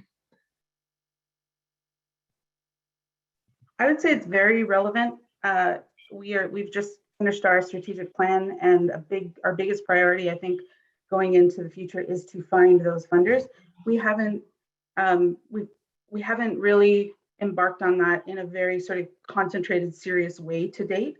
And so it's just where we're turning our attention now. But I think that a key part of that is to broaden our definition of what it actually means to fund climate change. It's not entirely just about sort of mitigation and adaptation actions. There's a lot of work that needs to be done around building, shifting culture and building public opinion, moving public opinion to where we need it to be. And the way to do that is, a lot of it was what I think Lourdes was talking about, is engaging a very different, much more wide-ranging number of Canadians from diverse communities, centering those that are most impacted, and meeting people where they're at and focusing on issues that they care about, that are tangibly impacting on them, that become gateway issues to creating that broader public pressure that is needed for the systemic change that ultimately, we won't succeed without that systemic change. So, but the key ingredient to that systemic change is public opinion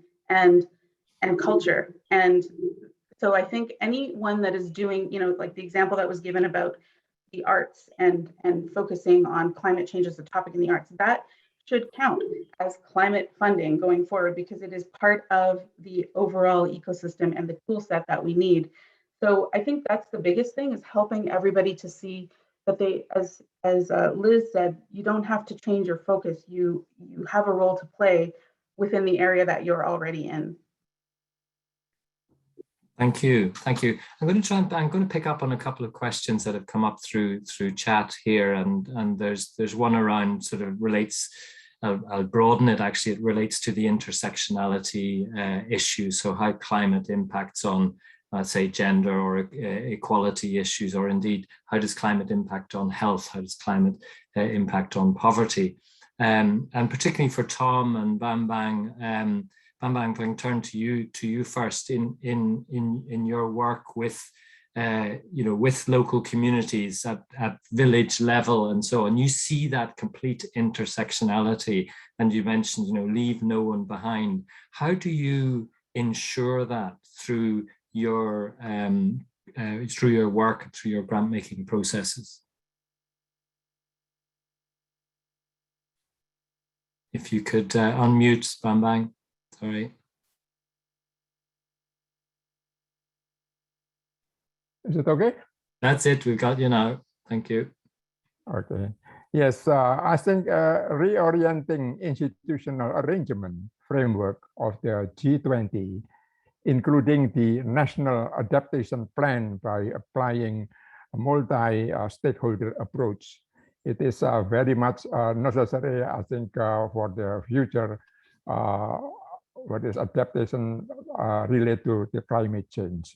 Secondly, create a supportive environment of to increase the investment on climate change, appropriate financing for the mitigation and adaptation activities, particularly for small enterprises. And thirdly, awareness raising and innovation to facilitate support small enterprises to adapt with the climate change. This is the big program we see in the future, and we can further elaborate the activities related to that. Thank you. Thank you. Thank you. Tom, the sort of actions that Foundation Scotland supports, how give us some practical examples. What do you see, and how would that lead to what advice then would you give to organizations applying to you that want to undertake actions that either mitigate or relate to building resilient communities or to adaptation? Sure, yeah. So we experience intersectionality in a number of ways here in Scotland, of course. A good example would be we have a lot of remote and rural communities, and they have some different and pressing needs around things like access to services, travel availability and travel time, poor housing stock, health issues, isolation, mental health. So one of the things we need to do really is, and this is really reiterating, I think, a point that both Devika and Bambang picked up on, which is, I use the word mainstreaming. So we want to help those communities address the issues that are already important to them, but do it in a way that's climate smart. So we've started taking some action on this and are using I suppose, a bit of carrot and stick, or drivers and incentives. They need support, absolutely. They need access to advice and knowledge. We've partnered, for example, with Zero Waste Scotland, who deliver a Scottish government funded programme called the Energy Efficient Business Support Programme. And that's free of charge to all not-for-profit organisations and also all for-profit SMEs, small and medium-sized enterprises. And they provide an energy assessment. If you're applying to us for funding for a community facility, a building, property of any kind, then we've now introduced a requirement that you must seek a report, an assessment and report from Zero Waste Scotland. We have very quick turnaround time on that. and we will only fund things that are recommended in that report. And they're seen as, they're impartial, they're not linked to any particular installer of any technology.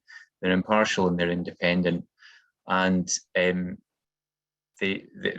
seen as they're a recognized source of expertise. So we will only fund those things that the top of that are on their recommendations in the report. So that's one example of the way we might do that. We're also introducing into our application forms for all funds a question that's really aimed at starting a conversation, I suppose, with applicants. That is, you know, how have you considered rather the positive environmental and negative environmental impacts from your project, and how does it influence project design? And that's where we need to be having a conversation right at the outset of project design. Does that help? Thank you. Yes, thanks. It's useful to hear these specific examples. Lourdes, I saw Oak Foundation mentioned that there's been a commitment of a number of funders towards supporting Indigenous people. Is this a sign of a turn in the right direction? Yes, so long as there is transparency and accountability that comes with that. And Oak Foundation is a member of IFEP. And I think Oak is not alone in those announcing those pledges or commitments. IFEP has been following at least the two biggest kind of pledges or commitments that have been made. One of the $5 billion commitment that was announced before the COP, and the second one of the $1.7 billion commitment that was announced at the COP just a few, I think, earlier last week.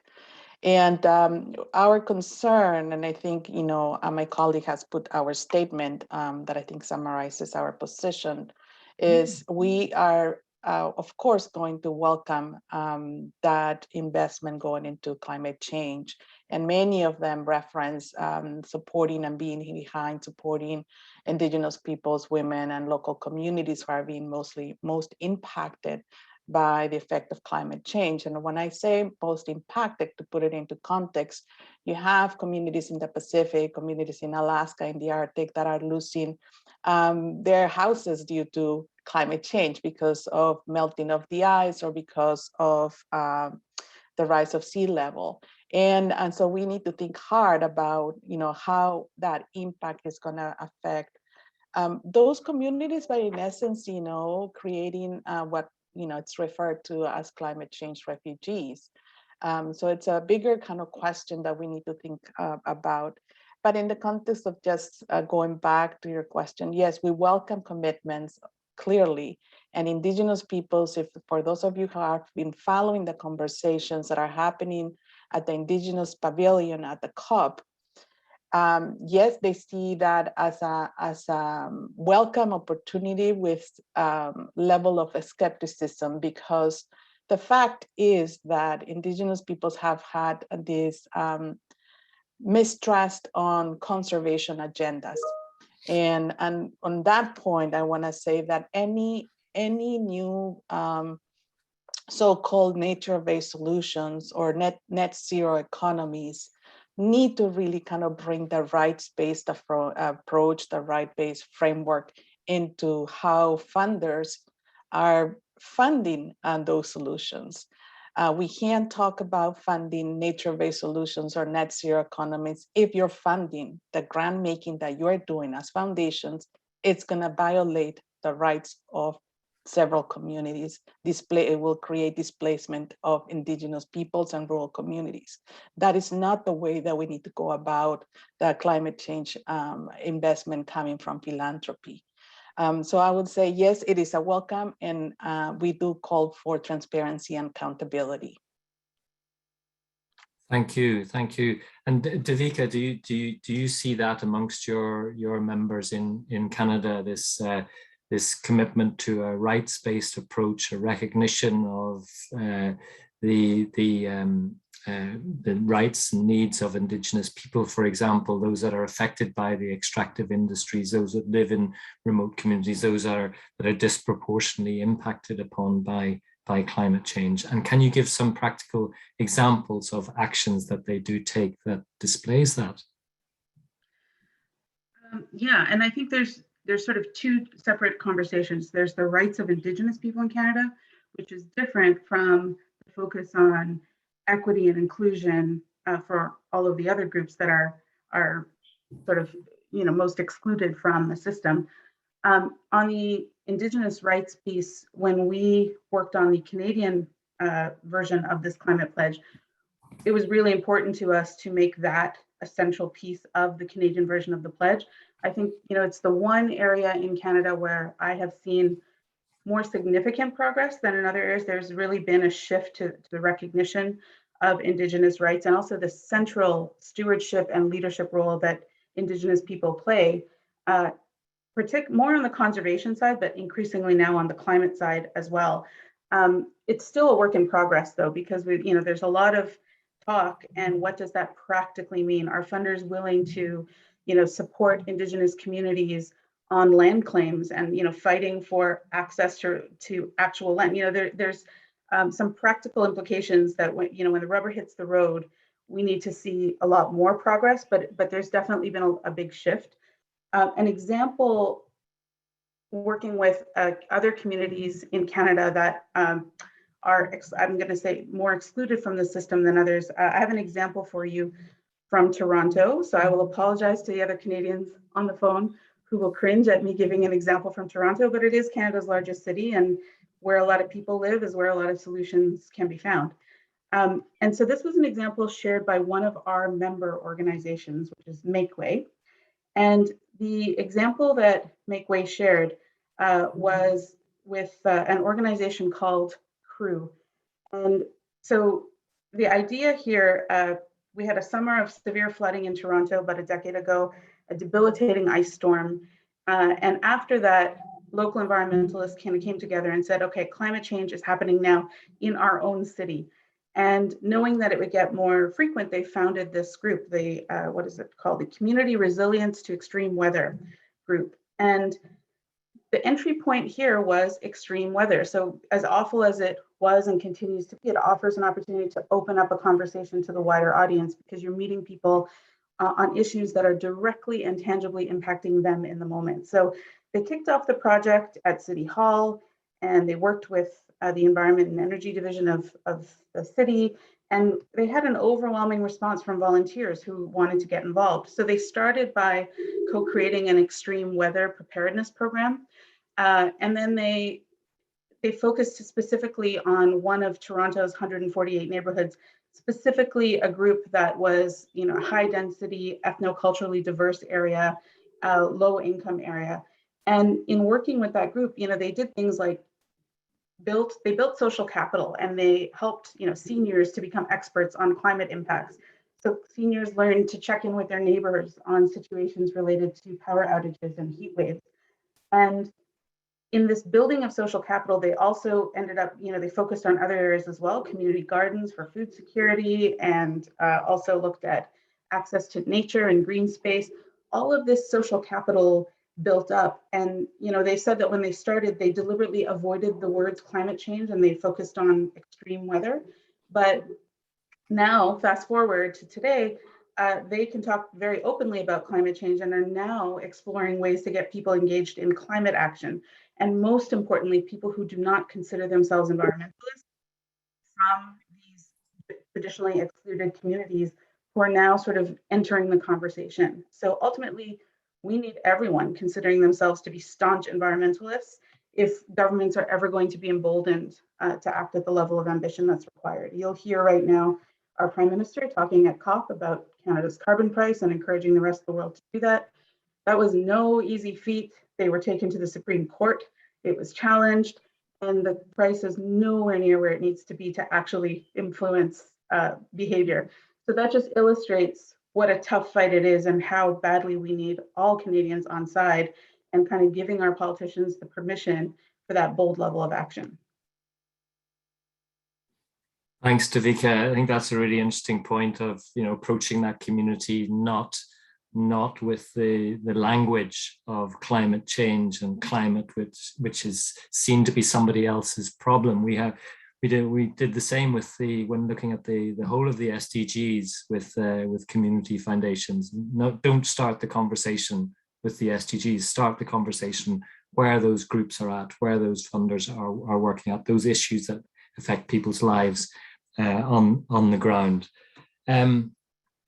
Could I come back to Tom again, thinking about some of those actions that have been taken?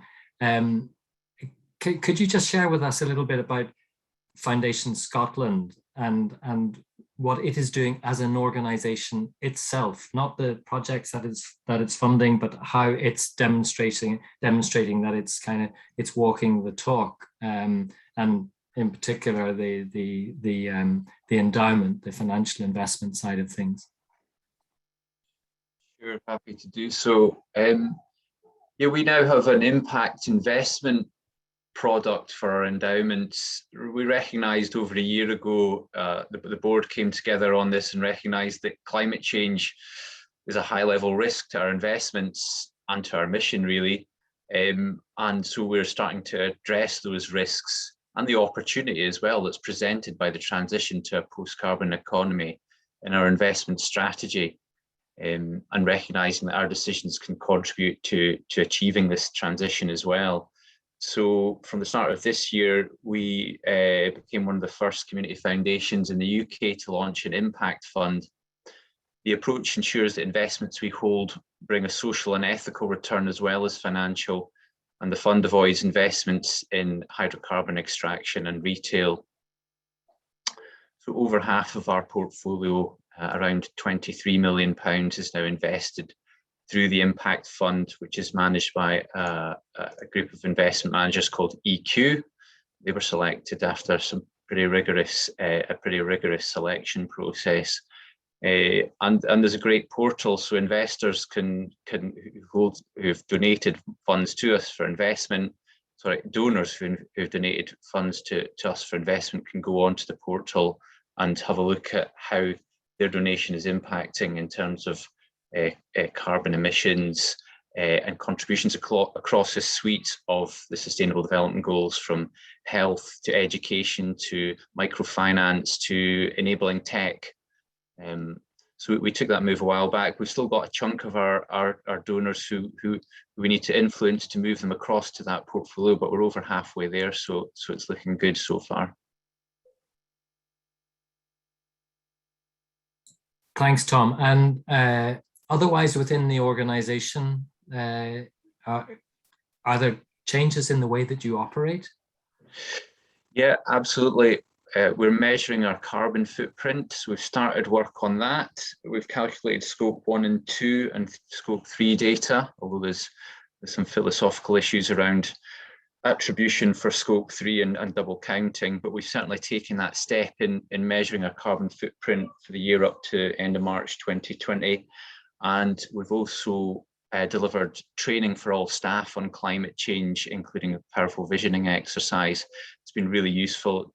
I have to say, I can't sing enough about that.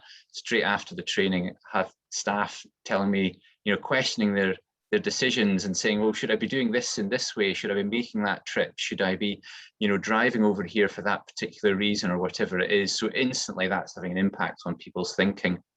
But one of the most, I suppose, the thing that's kind of pulled it all together, I would say, is the creation of an internal team focused on this with representation from across departments and quite a lot of latitude to make decisions really about the way we operate. And it's been quite speedy with significant support from our board. I think that's probably the key initial step really, is to get that internal, we call it the Climate Action Working Group, in place and enabled really to get going on these issues. Thanks, Tom. Can I ask you how you feel about what's happening at COP26 now, as either those in the networks or Bambang as a funder? Does that give you more hope? Do you see a recognition now at governmental level that will mean that you are working more, hopefully, with the tide rather than against the tide? Bang, from what you've heard today and what you've seen at COP26.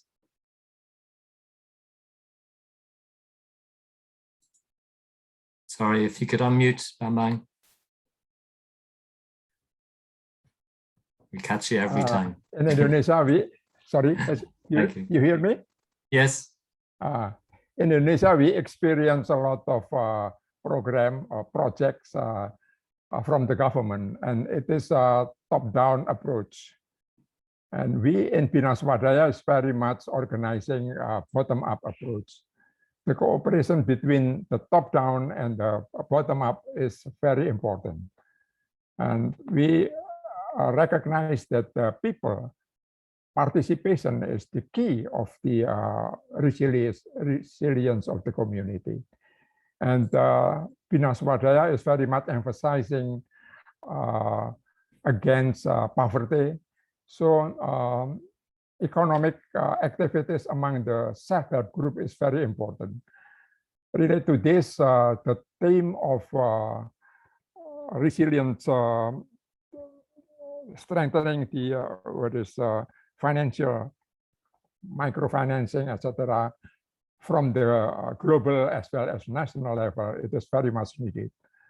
And plus for that, I think related to the activities that awareness raising and innovations to facilitate support small enterprises adapt to the climate change. And through their cultural heritage, and then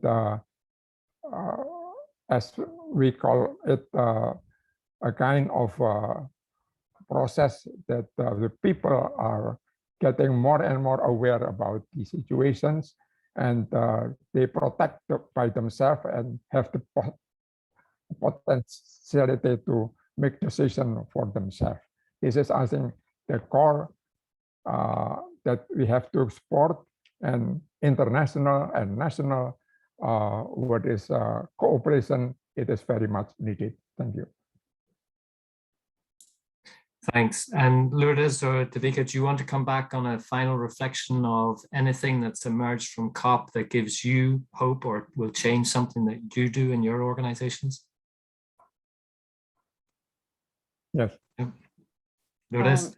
Sure. I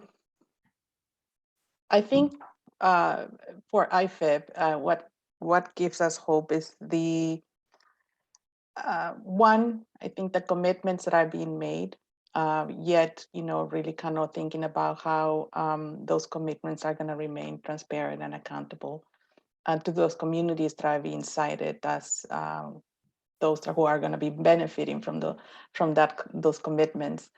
Two, it has to do with the determination, the courage, and the long fight of Indigenous peoples at spaces like COP. I think we're ending the year with a series of events, global events that have happened this year around gender equality, with the generation equality, the food systems, biodiversity, and now COP.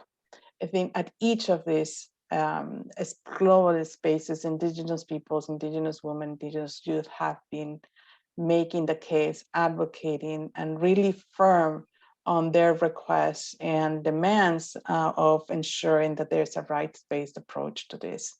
And when I talk about rights-based approach, we need to understand that that includes human rights.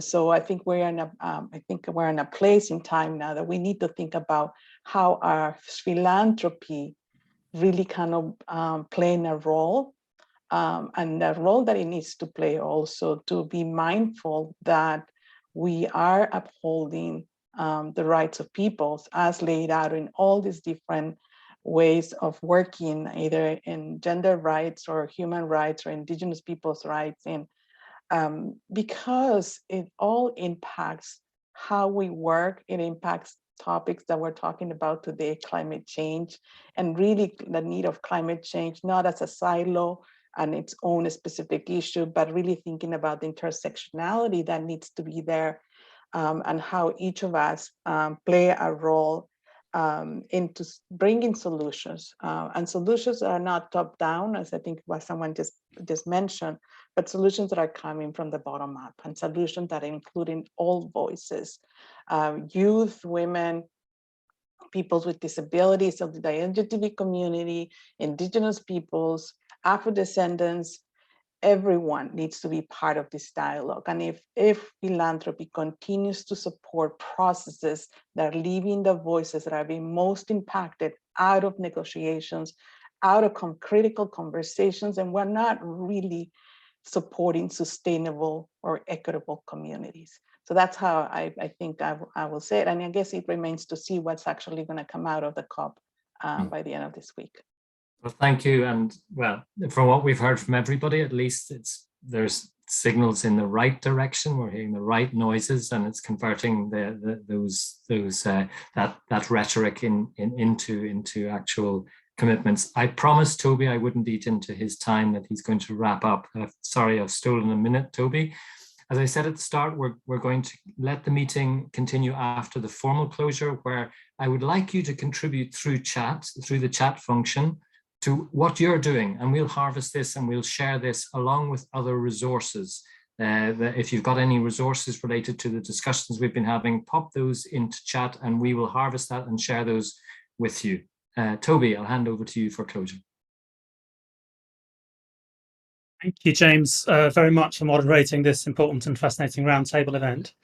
Good afternoon, I'm Toby Anstruther. I'm a trustee both at Foundation Scotland and also at UK Community Foundations. And I'd like to also say thank you to Klaus Milke, Chair of F20, and on behalf of the joint hosts, AFNI, ECFI, Foundation Scotland and UK Community Foundations and Wings. And thank you all for attending.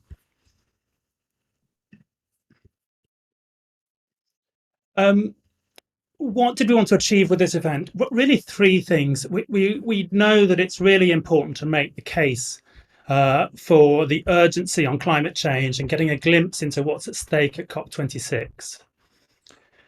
We wanted to look clearly and frankly at the role of philanthropy and foundations can play, and to understand the significance of communities as the landing place for multilateral and national decisions, and in particular the role of community foundations. Klaus opened the event reminding us that we all need an all hands on deck, a fitting phrase for what is really our Noah's Ark moment of avoiding, if only at the last moment, the full extent of our climate emergency and the critical importance of the role of foundations and communities in achieving this. Isabella reinforced the importance of the key roles of all communities, including the most remote and marginal and often indigenous communities across the world. And in calling for the end of deforestation, she importantly recognised the role of biodiversity as well as carbon in tackling climate change. Global realities as well as local needs, concrete solutions for the relationship between humankind and nature, often supported by foundations and philanthropy to make change happen. Garrett noted that there's still a lot of work to do on building trust and fixing national climate commitments. Philanthropy and foundations have a key role to hold national governments to account on their commitments. But philanthropy must also recognise the historic responsibilities for climate change and its impact on communities. And she stressed the importance of getting carbon markets right. Foundations can take risk, build bridges, and find consensus that turns visions into real solutions. Jason at Climate Works reminded us again of the intersectionality of the climate crisis, particularly in relation to the marginalised communities. He also highlighted the change of urgency and the urgency of change, but also the fact that it's both never too soon nor never too late to act. Every action counts, and philanthropy has an important role to play in bringing about action on both these fronts. Liz McKeon at the IKEA Foundation filled us again with energy and showed the importance of leading by example, with simple, concrete actions based on simple principle of improving the lives of people on the planet while respecting the planetary boundaries that apply to us all. The IKEA Foundation's clear commitments to modern philanthropy is an example to all of us and a reminder, I think, that we are all called to be examples to each other. She asked the key question of today: why would you not sign up to a commitment and join the Philanthropy for Climate? You simply need to love humanity. Benjamin reminded us that support for action on climate change is something for all foundations, not just those who started life with an environmental focus. And we saw in the video that Max showed, if there was any doubt of the breadth of support, that was very clear in the voices that came across the world. Marie-Stéphane, again, was a really good example of how the collective impact of enhanced philanthropy infrastructure is so important. And the work of the impact of investments is a route which Foundation Scotland has travelled this year too, as Tom said. The Caruso Foundation also illustrated the potential for using the climate lens to view the Foundation's entire work. In their case, research on resilience of the olive oil supply chain as an excellent example. Johannes took us further along this path to show how to translate the work of any foundation into its impact on climate change with active philanthropy's simple tool. And then James took us to the panel. How can we build resilient communities and sustainable solutions to the global crisis at local level? We heard powerful examples of how communities are at the front not only of the climate crisis, but also, with the support of philanthropists and foundations across the world, at the front line of solutions to become resilient in the face of climate crisis. As Bambang said, villages are the roots of the big tree of a country. Lord showed us how to make a clear and vital link between the villagers and the funders. Davika brought us back down to earth, a warming earth, with the humility of recognising our national weakness as well as our potential. This frank recognition of where we are is so important to promoting meaningful action. And this action needs to recognise the intersectionalities underlying the issue and the need for philanthropists to step up to meet the challenge to bring about systemic change. Tom took us back to clear, concrete examples of change at a community level, which underpins change at all levels. And Lord reminded us of the key importance of considering not only these changes, but also how they land on Indigenous people. Nature-based solutions, for example, need to keep this in mind. We need to make sure that often marginalised communities don't pay twice for climate change, both on the problem and then again on the solution. And Davika was emphatic that we all need to consider ourselves as activists in our everyday lives because climate change is an everyday issue for all of us. Lastly, Tom demonstrated how Foundation Scotland, of which I'm a trustee, is acting both through its programme and through its investments and the Foundation's own activities. So what can you do? What can we all do about this? What we're asking is for people, for funders, to sign a funders commitment to collaborate and cooperate, signalling your commitment to action. The Philanthropy for Climate pledge is, of course, an international one, but there are also national ones as well, and we encourage you to sign those. Next, of course, to translate such a commitment into action.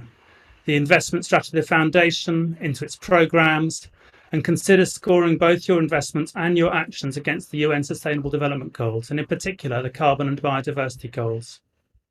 And share what you're doing to develop best practice and encourage others. I'm proud to let you know that UK community foundations are about to release a report, Thinking Globally, Acting Globally, how community foundations are contributing to the United Nations Sustainable Development Goals, with examples from across the UK Community Foundation members of projects tied to UN SDGs. Thank you all for joining us today. We look forward to seeing the progress across the network. All hands on deck. We're leaving the call open for the next 20 minutes to allow the chat to continue, and we look forward to hearing from you all and hearing your comments, examples and ideas. Thank you very much.